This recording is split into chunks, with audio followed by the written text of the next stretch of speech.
Hello everyone, welcome back to my channel. My name is Keiana and today we're going to be talking all about organization. I'm going to show you what I use to plan and organize my entire life as a student, as a social media manager, content creator, and I guess YouTuber. So if you're interested in that, stick around. So I'm going to be showing you guys how I use a combination of my day designer, which I talk about all the time, and Google Calendar, Google Sheets to basically schedule and just plan out my entire life. So let's start off with my day designer. So I've showed you guys what my day designer looks like before when I did the unboxing video, but basically the day designer has a calendar layout and they also have daily layouts. So I use my day designer to plan out what's going on every single day because the day designer gives you categories for your top 3 priorities for the day. They show you a running schedule of the day, showing you times from 5 a.m. to 9 p.m.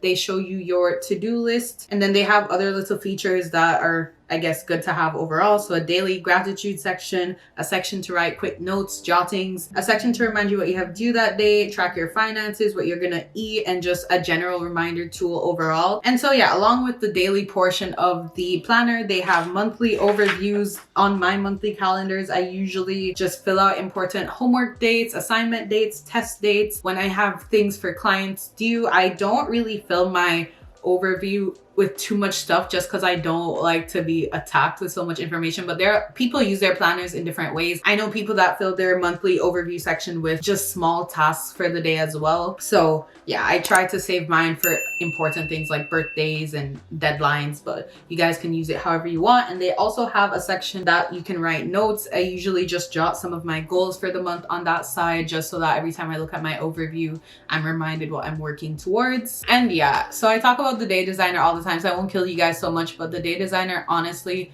I feel is the best planner for a combination of planning and goal setting because they have a bunch of sections in there that help you set your goals for the year and keep you accountable as well. So definitely check it out. I highly recommend, and I'll put a link to their website in the description box down below.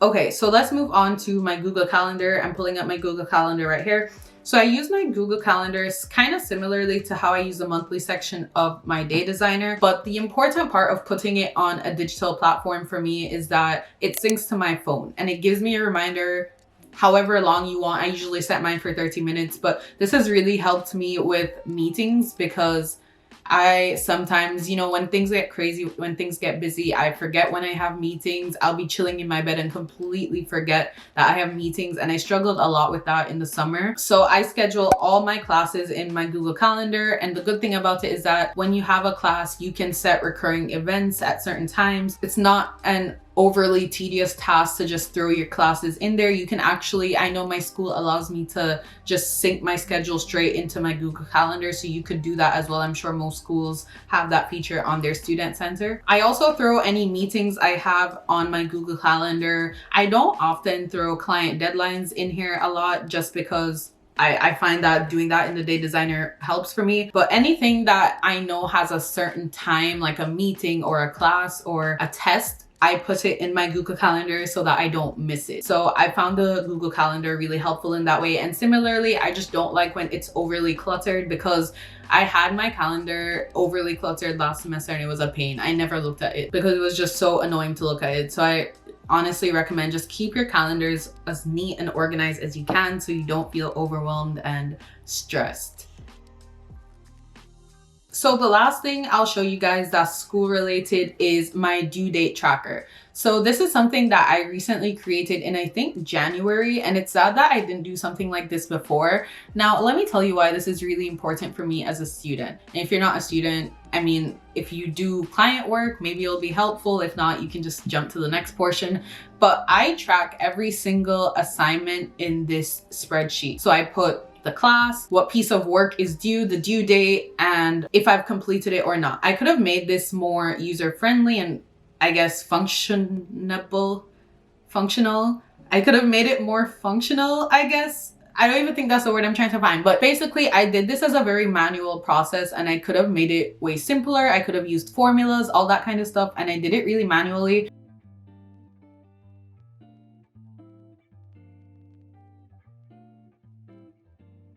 I found that this has helped me a lot. And like I said, as a big time procrastinator, this is chef's kiss. This will be the best thing for you. So I'll put like a rough template in the description box for you guys so it helps you out.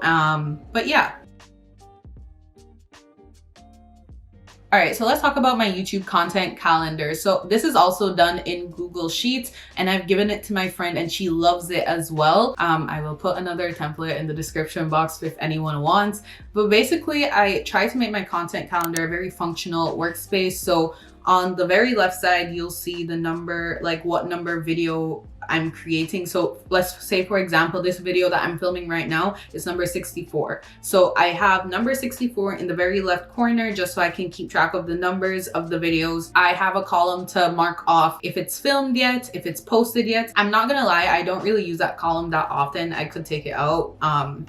I just haven't, but it really, I used to use it more in 2020 and it used to help me just keep in mind what I filmed, where it's stored, all of that stuff. The date column for me marks when this is to be uploaded, and I usually upload, well, try to upload every Sunday and Wednesday. So yeah. And then I have the titles column. These titles aren't usually my final titles. I just put them in there when I come up with the idea, when I'm planning out my thing. But you know, usually towards the end of a video, I'll do the SEO and try to see what's a better title to, I guess, boost reach and all that stuff. Then in the notes column, so in the notes column, I sometimes use it to track estimated views. That's not something I really did before, but it was a tip that someone gave me to kind of see like how well do you think a video is gonna do. It's kind of like a goal for the video, I guess. So I just put that there, you know, just for the lulz, I guess. And sometimes I'll also put notes as to when I need to film this and just that kind of stuff to keep me more organized, because I do look at this probably every single day, really. So I reference it a lot. So it's good to have those reminders in there. And then on the very right side of my calendar, I put ideas for all my different videos. So themes, like when I was planning to go to Jamaica, I had a column for video ideas that I can film while I'm in Jamaica, for my actuarial stuff, tech stuff, finance stuff, vlogs, habits and routines, all that kind of stuff. So it's good to just stay organized in that regard as well. I wasn't going to talk about Google Drive at first, but this semester, a lot of my classes are not math classes. I'm taking a lot of electives. So I've actually started taking a lot of my notes online. So I just store everything in a folder in Google Drive and write all my notes in there. I have a folder for every single class that I do. And I also have my due date spreadsheet in this 2021 classes folder as well. It's just, again, helping with organization to keep everything in one place. I honestly used to write my notes in the Notes app on my MacBook or on my phone, but the Google Drive kind of keeps me more organized, and I actually prefer writing in Google Docs as opposed to Microsoft Word. I just find that I just like it better. I like that everything's in the cloud. I can access it on my phone when I'm like doing stuff as well. So honestly, Google Drive, Google Suite, whatever it really is, it's a really resourceful and compact, concise tool for organizing. So I definitely highly recommend. But yeah, that is basically everything I have for you guys. I hope this video was really helpful, and I hope it was just straight to the point. Organizing doesn't need to be super difficult, and it doesn't need to be some 5-step process. Just find a planner that works for you and you're good to go. So yeah, that's everything. If you guys enjoyed this video, please give it a thumbs up and subscribe if you have not already. I post new videos every Sunday and Wednesday all about my life, productivity, wellness, all that stuff. So yeah, so I will see you guys in the next video. Bye. This part is always so awkward. Anyways.